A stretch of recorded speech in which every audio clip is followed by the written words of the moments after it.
What's going on, guys? It's Jimmy here. Welcome to our daily show where we discuss everything going on here in our country that you need to know about on a daily basis, including money, investing, the stock market, the fourth stimulus package update, and a stimulus check update. If you haven't subscribed to our YouTube channel yet, make sure to click the subscribe button down below as it's completely free to do so. And remember that new videos come out here every day at 10 a.m., 3 p.m., and 8 p.m. Eastern Standard Time. I will keep you up to date here with everything going on here in our country. And also, thanks so much for hitting the like button for us down below.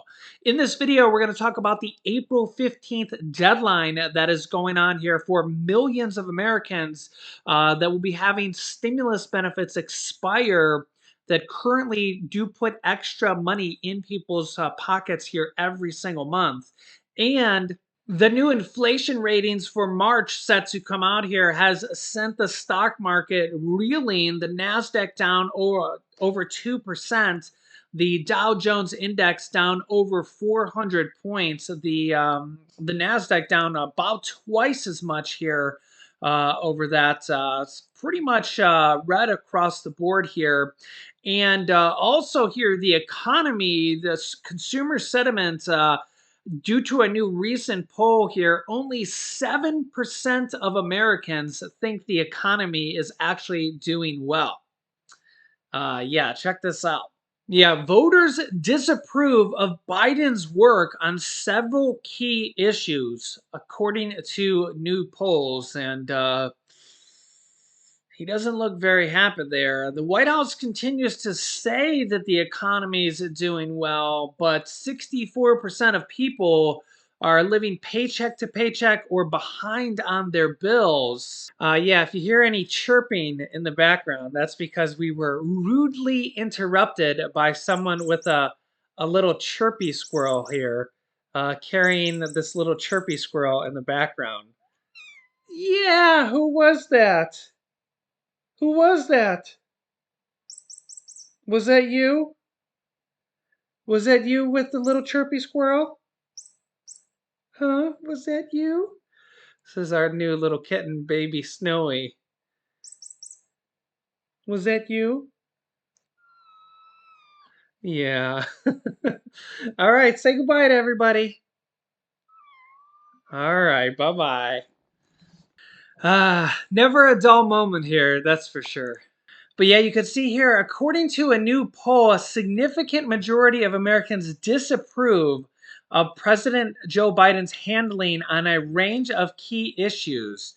60%, over 60% disapproval rating on several leading issues: crime, immigration, the economy, and inflation. And overall, only 7% of those surveyed think things in America are going very well. According to the poll, Biden has a 61% disapproval rating on crime, a 62% disapproval rating on immigration, and a 69% disapproval rating on the economy. Biden has suffered setbacks on these issues in recent months.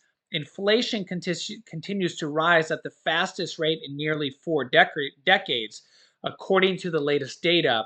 And that inflation, along with a significant rise in gas prices, drives up the consumer costs for Americans.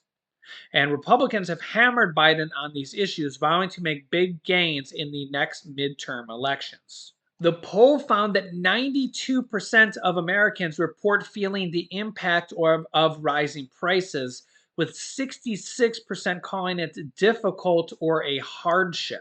And this is with new inflation numbers expected to rise even more. Check this out. There are several major events going on around the world that are putting pressure on global food supplies and sending prices sharply higher. Christina Partsinovas joins us this morning to tell us about the latest on how bad it really is. How bad is it? It's pretty bad because many have never seen food prices this high in their lifetime. In February alone, the UN's food price index soared 13% in February. That's the highest level since the index's inception back in 1990.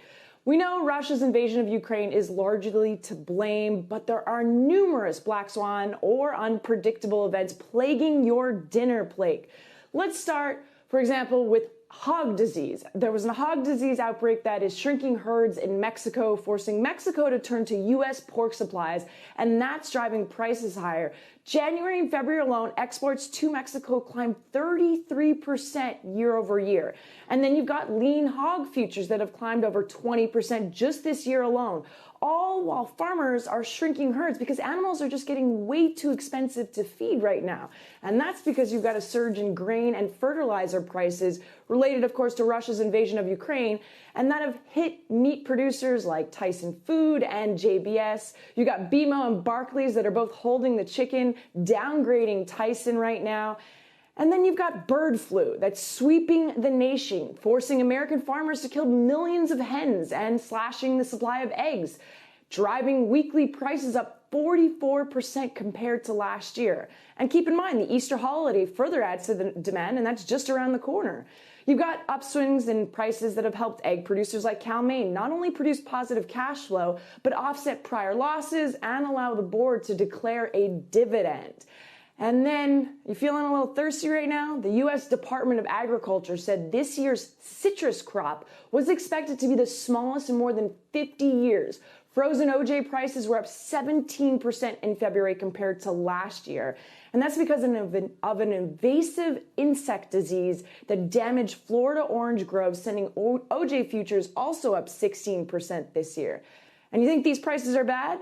According to the USDA, they're warning that it's only going to get worse as some companies move on to 2 and 3 rounds of price hikes, unfortunately. Yeah, in addition to that, it's the supply chain shortages have just really caused a massive problem here from the pandemic and just continuing to go on. There's now a baby formula shortage, and massive retailers such as Walmart have now started to ration these and ration the sales of these. You can see here a couple different articles here. Formula shortage continues. Nearly 30% of popular brands are sold out as stores ration sales here in the US. You can see here, USA Today also reported that Walgreens, maybe it's Walgreens, but I thought I read Walmart also, so maybe I'm mistaken on that. But USA Today also reported that Walgreens is limiting shoppers to 3 infant and toddler formula products per transaction to help improve inventory, a company spokesman told the newspaper. The FDA indicated that at least 2 deaths have been linked to infants consuming bacteria in formula products earlier this year. The infections and deaths led to Abbott Nutrition to recall batches of several different products. The products were recalled after FDA investigations revealed that a Michigan facility where the batches were produced had failed to follow sanitary regulations, with some documents showing complaints dating back several years, which prompted questions about whether the FDA acted quickly enough in regards to a recall, also that is also helping exacerbate part of these shortages as well. Yeah, so that is also part of the reason why there's partially a shortage here as well. Next up here on April 15th, which is only a few days away here at this point, there will be it's a major deadline here for tens of millions of Americans that affect people on SNAP benefits, food stamp benefits, and Medicaid if the pandemic is basically not extended, the emergency declaration here. You can see the headline here from Yahoo: SNAP and Medicaid COVID-19 benefits will expire on April 15th. Dozens of states and territories will be impacted. This directly affects stimulus benefits, as you can see directly here on screen. Stimulus bill era supplemental SNAP assistance that millions of people still get here on a monthly basis is at risk of ending on April 15th if the Biden administration does not extend the PHE, the public health emergency, basically extending the pandemic health declaration. So public health declaration, basically the same thing. If they don't extend basically the pandemic, you know, um, on before April 15th, it's going to expire. Okay, and this is basically extending SNAP benefits, the bonus that a lot of people are getting here. You can see here, since the pandemic began to affect the economy and prices started to increase, the U.S. Department of Agriculture, the USDA, granted waivers to certain states and territories, allowing for the issuance of emergency supplemental income to SNAP recipients. The extra money was conditional on the state of issuing an emergency or declaration, disaster declaration. The majority of states and territories have done so and have been issuing supplemental SNAP benefits to their EBT card recipients as a result. They last extended this on January 16th, and it has the new expiration on April 15th, 2022. They have not yet extended this, and we're only less than 4 days away. You can see here the additional amount can amount to an extra $100 per month per person, which allows needy families to reach the maximum monthly benefits level depending on their state's rules and maximum. Without this supplemental income, families who still fall below the poverty line might not meet the maximum monthly benefits and could lose out, as you can see here, on a potential extra $100 per person per month, which is a lot of money to a lot of people. We're talking tens of millions of people here. Also, it means additional benefits for people on Medicaid as well. And yeah, should the extra assistance not be renewed, the following states and territories would be impacted: Alabama, Alaska, Arizona, California, Colorado, Connecticut, Delaware, District of Columbia, Georgia, Guam, which is a U.S. Territory, Hawaii, Illinois, Indiana, Iowa, Kansas, Kentucky, Louisiana, Maine, Maryland, Massachusetts, Michigan, Minnesota, New Jersey, New Hampshire, New Mexico, New York, North Carolina, Ohio, Oklahoma, Oregon, Pennsylvania, Rhode Island, South Carolina, Texas, Virginia, Washington, West Virginia, Wisconsin, and Wyoming. As you can see here, it's a lot of states.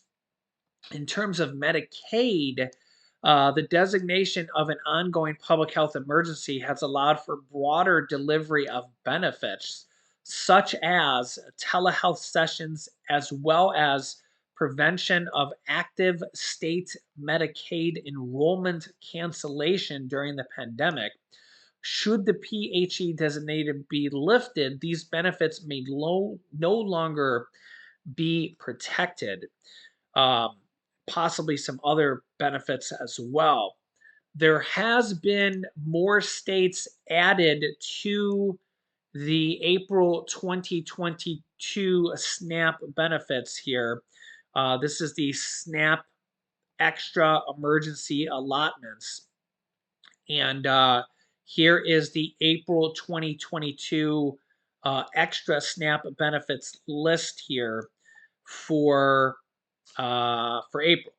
And you can see the list right here.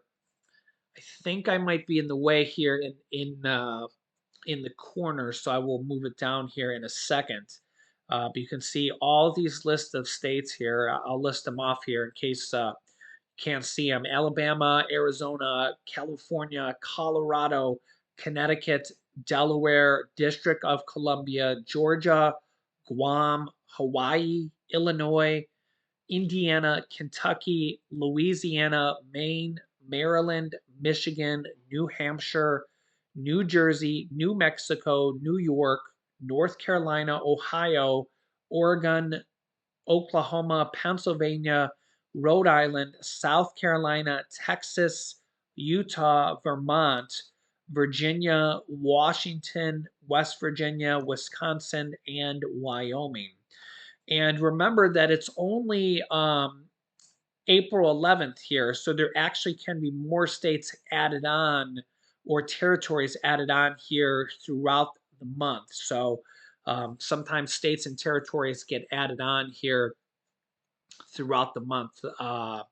So you could see here, there's a lot. Let me see here. There's 1, 2, 3, 4, 5, 1, 2, 3, 4, 5, 6, 7, 8, 9 times 4. So it looks like there's about 36 states and territories here.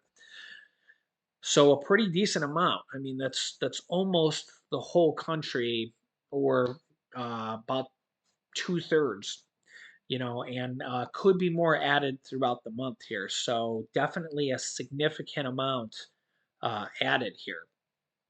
And then when we look at last month here, you could see there was a little bit more. So there could be more added throughout the month, And the big thing here, though, is that do they extend the emergency benefits here? Because you could see here that they're currently set to expire on April 15th, these extra benefits, which is only in 4 days. It's only in 4 days. So right now, if the president doesn't extend them, we're not exactly sure what's going to happen to these benefits. If they're already passed by states, if they're just going to continue for this month and then they'll be over, or what is going to happen. So we're hoping that the president's going to extend them, but as of right now, he hasn't. So I will keep you up to date here. There's literally only a few days left. So yeah, these are literally stimulus benefits. They've been going on all the way back since former President Donald Trump, and they've been extended here since then.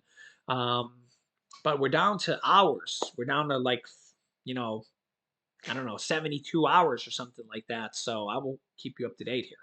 Also, a very interesting story here in today's episode of You Can't Make This Stuff Up. Actually, a kind of heartwarming story.